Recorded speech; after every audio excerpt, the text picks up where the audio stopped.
কি ছিল শহীদ রাষ্ট্রপতি জিয়াউর রহমানের শেষ কথা? দেশের উন্নয়নে কি ভাবনা ভেবেছিলেন স্বাধীন বাংলাদেশের অন্যতম জনপ্রিয় এই রাষ্ট্রনায়ক? স্টার নিউজকে সে কথাই জানালেন চট্টগ্রাম মহানগর বিএনপির তৎকালীন সাধারণ সম্পাদক মোহাম্মদ জাহাঙ্গীর আলম। জানান, চট্টগ্রামে নিজের জন্য আরেকটি স্থায়ী ঠিকানা গড়তে চেয়েছিলেন শহীদ রাষ্ট্রপতি। একই সঙ্গে বিএনপিতে যেন দুষ্টু লোকের আবির্ভাব না ঘটে সে বিষয়ে সতর্ক থাকার পরামর্শ দিয়েছিলেন তিনি।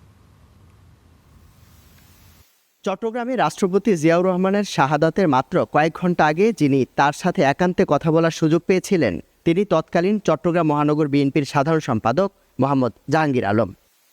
মেজর মুজাফফর গ্রেফতারের খবর শুনে উচ্ছ্বসিত এই প্রবীণ বিএনপি নেতা একান্তে কথা বলেন স্টার নিউজের সাথে। বলেন, জিয়াউর রহমানকে হত্যার পিছনে সামরিক বেসামরিক আর কারা জড়িত তা বের করতে হবে এখন। শহীদ জিয়াউর রহমানের হত্যাকারীকে আজকে গ্রেপ্তার করেছে, সেই জন্য আজকে বুকটা খুব পাতলা হালকা হয়ে গেল।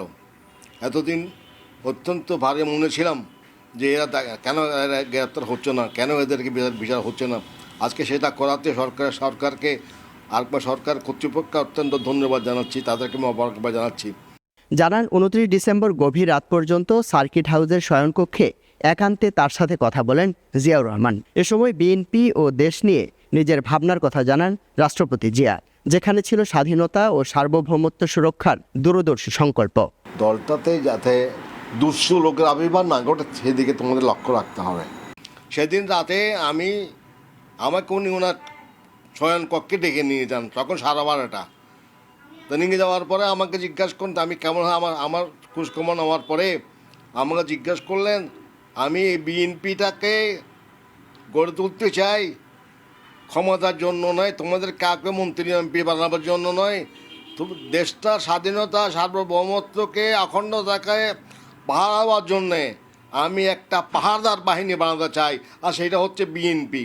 তার দাবি, নিজের জীবনের উপর হামলার বিষয়েও কম বেশি অবগত ছিলেন জিয়াউর রহমান, তবে সেসব সত্ত্বেও শঙ্কিত ছিলেন না তিনি।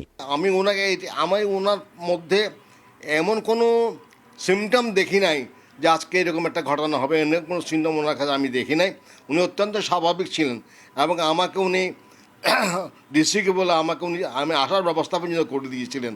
তারপর দিন সকালবেলা যখন আমি শুনলাম যে এরকম উনি ওনাকে শাহাদাত বরণ করেছেন, তখন মনে হলো যে পৃথিবীতে আমি আর নাই।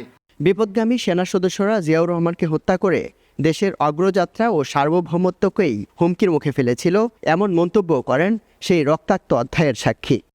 ইমদাদুল হক, স্টার নিউজ, চট্টগ্রাম।